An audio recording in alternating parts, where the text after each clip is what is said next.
Blouse வந்து cutting பண்ணும்போது நம்ம ஆமோல் ரவுண்ட் வந்து எடுப்போம். அந்த ஆமோல் ரவுண்ட்ல வந்து ஸ்லீவ்க்கு கூட நம்ம அந்த ஆமோல் ரவுண்ட் எடுக்கும்போது அந்த டவுன் வந்து வைப்போம். அந்த டவுன் வந்து எப்படி நீங்க கனெக்ட் பண்ணி வைக்கிறீங்கன்னு சொல்லிட்டு நிறைய பேர் எனக்கு கமெண்ட் பண்ணி கேட்டிருந்தாங்க. இது வந்து ஒரு சில பேருக்கு உள்ள டவுட் கூட. இதை வந்து நான் இன்னைக்கு கிளியர் பண்றேன் உங்களுக்கு. இது வந்து பாத்தீங்கன்னா நான் வந்து ஸ்லீவ் வந்து பேட்டர்ன் எடுத்திருக்கேன். ஸோ இதுல வந்து பாத்தீங்கன்னா அந்த மார்க் பண்ணியிருக்கேன் ஸ்லீவ்க்கு எப்படி நம்ம பண்ணணும்ன்றது. இந்த ஆமோலுடைய ரவுண்ட் பண்ணியிருக்கோம் இல்லையா, இந்த இடத்துல வந்து இந்த டவுன் வந்து இறக்கிருக்கோம் பாருங்க. இதை வந்து எப்படி கனெக்ட் பண்ணி நீங்க எடுக்கிறீங்க அப்படின்னு சொல்லிட்டு கேட்டிருந்தாங்க. இதுக்கு தான் நான் இன்னைக்கு வந்து உங்களுக்கு கிளியர் பண்ண போறேன். என்னன்னா ஆமோலுடைய ரவுண்ட் எவ்வளவு இருக்கோ அதுல வந்து நீங்க 4ல ஒரு பங்கு எடுத்துக்கங்க. அந்த 4ல ஒரு பங்குல பாத்தீங்கன்னா எவ்வளவு வருதோ அதை வந்து நீங்க அப்படியே அந்த டவுனா வச்சு கணக்கு பண்ணுங்க.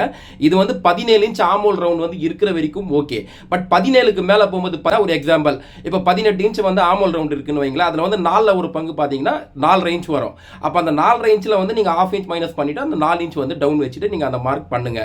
இதே மாதிரி நீங்க செஞ்சு பாருங்க. உங்களுக்கு வந்து ஆமோல வந்து இந்த சுருக்கங்கள் அதே மாதிரி துணி நீக்கிறது இந்த மாதிரி ப்ராப்ளம்லாம் எதுவுமே வராது. நீங்க செஞ்சு பார்த்துட்டு எனக்கு கமெண்ட் பண்ணி சொல்லுங்க கரெக்டா வருதா இல்லையா அப்படின்னு சொல்லிட்டு.